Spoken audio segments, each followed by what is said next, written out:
అందరికీ ఈరోజు లంచ్లోకి తోటకూర పచ్చడి అయితే ప్రిపేర్ చేశాను. వేడి అన్నంలోకి చాలా బాగుంటుంది. తోటకూర పచ్చడి చాలా అంటే నోటికి రుచిగా ఉంటుంది. దీనికోసం తోటకూరని కడిగి శుభ్రం చేసుకొని నీళ్లు పోయే వరకు ఉంచుకున్నాను. ఒక ప్యాన్లో ఆయిల్ యాడ్ చేసుకొని దాంట్లో కొన్ని ఎండుమిర్చి, కొన్ని పచ్చిమిరపకాయలు, దీంట్లో కొద్దిగా ధనియాలు, పచ్చిశనగపప్పు, కొద్దిగా మెంతులు యాడ్ చేసుకుని టేస్ట్ ఉంటుంది. ఇవి వేయించేసి ఒక బౌల్లోకి తీసుకోవాలి. దీంట్లో కొద్దిగా చింతపండు యాడ్ చేసుకోవాలి.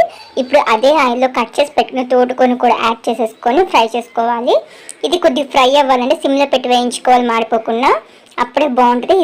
వేయించిన తర్వాత ఒక మిక్సీ బౌల్లోకి ఇవి ఇందాక వేయించిన పచ్చిశనగపప్పు, పచ్చిమిరపకాయలు కూడా యాడ్ చేసి దీంట్లో సరిపడా ఉప్పు, వెల్లుల్లిపాయలు, జీలకర్ర కూడా యాడ్ చేసి గ్రైండ్ చేసిన తర్వాత తోటకూరను కూడా గ్రైండ్ చేసి సర్వ్ చేసుకుంటే చాలా బాగుంది. దీంట్లో నేను తాలింపు అయితే యాడ్ చేయలేదు. ఈ వీడియో కనుక నచ్చితే లైక్ చేయండి, షేర్ చేయండి, సబ్స్క్రైబ్ చేయండి. Thanks for watching. హలో అండి అందరికీ. ఈరోజు నేను తోటకూర కాడల పులుసు అయితే ప్రిపేర్ చేసుకున్నాను. మీలో ఎంతమందికి తోటకూర కాడలు తెలుసు?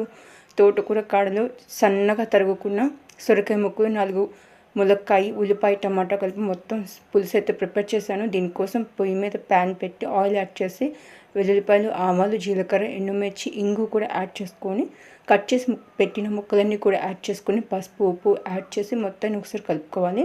ఇది ఉడికిన తర్వాత ఒకసారి అటు ఇటు కలిపి దీంట్లో కొద్దిగా చింతపండు రసాన్ని అయితే యాడ్ చేసుకొని దీంట్లో సరిపడా ఉప్పు, కారాన్ని కూడా యాడ్ చేసుకోవాలి. ఇది మరిగిన తర్వాత దీంట్లో కొద్దిగా బెల్లం కూడా యాడ్ చేసుకున్న టేస్ట్ ఉంటుంది. కొద్దిగా ఏదో వేసామన్న పేరుకి లైట్గా బెల్లం అయితే యాడ్ చేసుకోవాలి.